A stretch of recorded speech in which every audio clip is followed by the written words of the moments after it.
What if I told you that in America, there was a time when a car could weigh over 2 tons, stretch longer than 19 feet, and still be considered elegant? Not bulky. Not clumsy. Elegant. Today we're stepping into one of the strangest chapters in automotive history, a decade when Detroit decided bigger wasn't just better, it was beautiful. Stick around until the end, because the last car on this list is so absurdly massive that some people still refuse to believe it was ever street legal. Let's go back to the 1960s, an era when gas was cheap, roads were empty, and American engineers seemed to have forgotten smaller cars even existed. We start with the 1965 Lincoln Continental, a car that somehow made 18 feet of steel look graceful instead of ridiculous. While other brands were piling on chrome and sharp angles, Lincoln went the opposite way. Long, low, almost minimalist for its time, with completely straight body lines that made it look like it had been carved rather than stamped out of a factory press. But the real showstopper was hidden in the doors. The Continental used what everyone still calls suicide doors, rear doors that opened backwards, hinged at the back instead of the front. Every time someone stepped out of this car, it looked like a scene from a movie. Under that endless hood sat a 7-liter V8 producing around 320 horsepower, but this engine was never built for speed. It was built to make 2 tons of American steel feel like it was floating. Passengers sat wrapped in thick sound insulation, gliding down the highway in near silence, disconnected from the world outside. Here's something most people don't know. 1965 was the final year of this exact Continental design before Lincoln redesigned it completely for 1966, which means every one of these cars on the road today is the last of a legendary bloodline. Depending on condition, these classics now sell for between $25,000 and $60,000. And rare convertible versions have gone for even more at auction.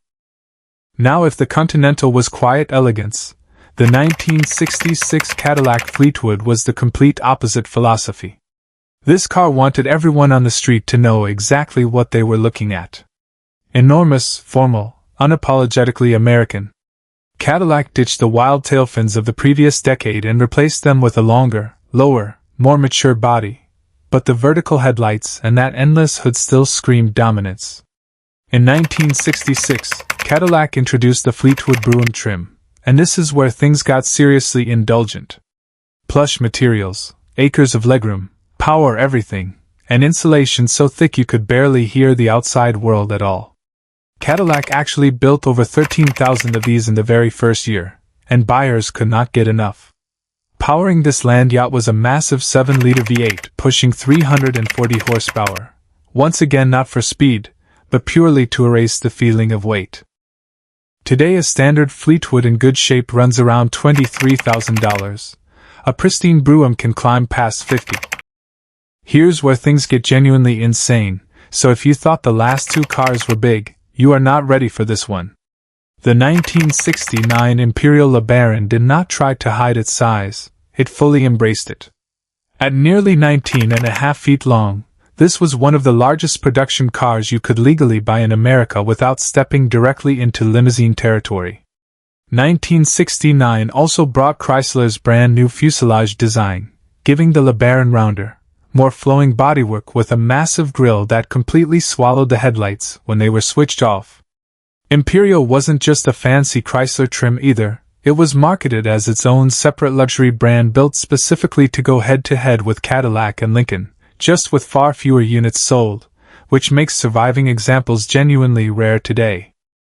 Under that never-ending hood sat a monstrous 7.2-liter V8 producing 350 horsepower paired with a smooth 3-speed automatic. And here's the twist. Despite being arguably more prestigious and rarer than its rivals, a 1969 LeBaron in good condition can still be found today for around $9,000, one of the most underrated land yachts you can actually afford to own. Quick question before we move on, and I want you to actually answer this in the comments. Between the Continental's clean minimalism, the Fleetwood's loud prestige, and this Imperial's absurd scale, which one would you park in your driveway? Now let's talk about a car whose name was literally a warning label. The 1969 Buick Electra 225 wasn't hiding anything. The number in its name referred to its length in inches, and this beast measured almost exactly 225 inches from bumper to bumper.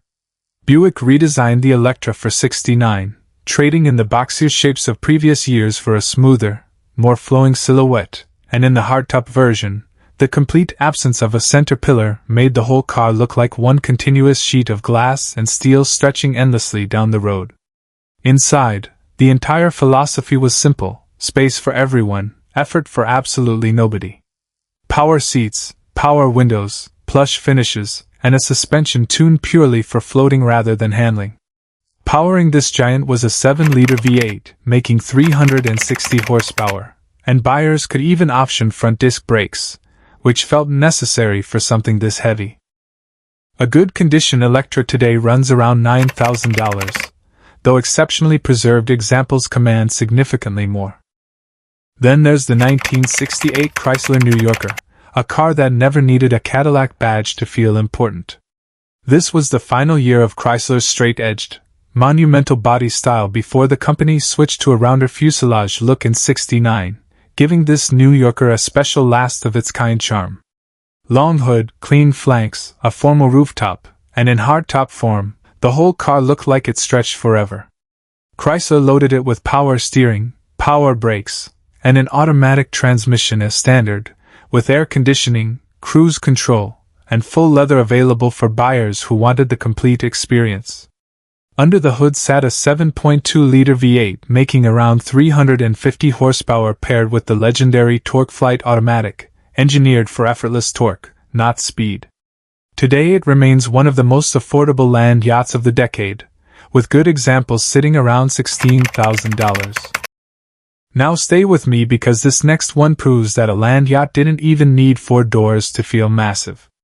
The 1967 Oldsmobile 98 Holiday was a 2-door hardtop, and somehow it still felt every bit as enormous as its 4-door rivals. With no center pillar and the windows rolled down, the entire cabin opened up into one continuous glass box, making this 2-ton beast look almost weightless from certain angles. Oldsmobile sat just below Cadillac in prestige but delivered nearly everything a luxury buyer wanted for less money: sofa-like seats, thick carpeting, and an interior built purely for comfort over hundreds of highway miles. A 425 cubic inch V8 producing roughly 365 horsepower handled the heavy lifting. Today, clean examples trade for anywhere between $20,000 and $40,000, with the very best originals pushing higher. Real quick, which silhouette looks more elegant to you, the Electra, the New Yorker, or this pillarless Oldsmobile? Comment your pick, because the next car flips the script on everything you think you know about land yachts. Pontiac was supposed to be the sporty, youthful brand of General Motors, which makes the 1967 Bonneville Brougham such a shock. In 4-door hardtop form, this thing stretched past 18.5 feet on a massive 124-inch wheelbase, yet its low-flowing body and huge glass area somehow made all that length disappear visually. The Brougham trim sat at the very top of the Pontiac lineup, offering an interior every bit as plush and spacious as anything from Cadillac, just with a little more personality baked in. And here's the twist, because underneath all that comfort, Pontiac still stuffed in serious power. Buyers could choose a standard 400 cubic inch V8, or step up to an absolutely massive 428 V8 producing close to 390 horsepower. It was comfort and muscle in the exact same body, a combination almost nobody else was offering. Today, well-kept examples typically sell between $15,000 and $35,000 depending on engine and condition, with the best originals occasionally crossing $30,000 at auction. Now here's where it gets personal, because the 1969 Lincoln Continental Mark III wasn't built to carry passengers, it was built to make its owner the center of attention. This was Lincoln's answer to the exploding personal luxury car market, combining the underlying Ford Thunderbird platform with a wildly aristocratic exterior. The hood stretched forever, the tall vertical grille echoed classic European luxury cars, the headlights hid behind panels when switched off, and around back sat that unmistakable fake spare tire hump that instantly told everyone what they were looking at. At 18 feet long and over 2 tons, despite having only 2 doors, the Mark III had every proportion of a full-sized land yacht. Inside felt more intimate than a Fleetwood or LeBaron, thick leather, deep carpeting, and an almost private club atmosphere. Today, good condition examples run between $10,000 and $20,000, though the best originals have crossed $50,000 at recent auctions. And finally, we end with the car that proves land yachts didn't have to belong to Cadillac, Lincoln, or Imperial at all. The 1965 Dodge Monaco was Dodge's very first flagship model, and during its debut year, it was offered exclusively as a massive two-door hardtop for buyers who wanted full-size American presence without Cadillac's stiff formality. It had a more relaxed, almost sporty elegance while still being every bit as enormous underneath. Standard power came from a 6.3-liter V8 producing 315 horsepower, with certain configurations pushing even higher. Only around 13,200 units were built that first year before Monaco expanded into a full model lineup in '66, making this original version a genuinely rare piece of Dodge history today. Good condition examples currently sell for around $14,000 to $17,000, one of the more accessible entry points into this entire era. So here's the real question.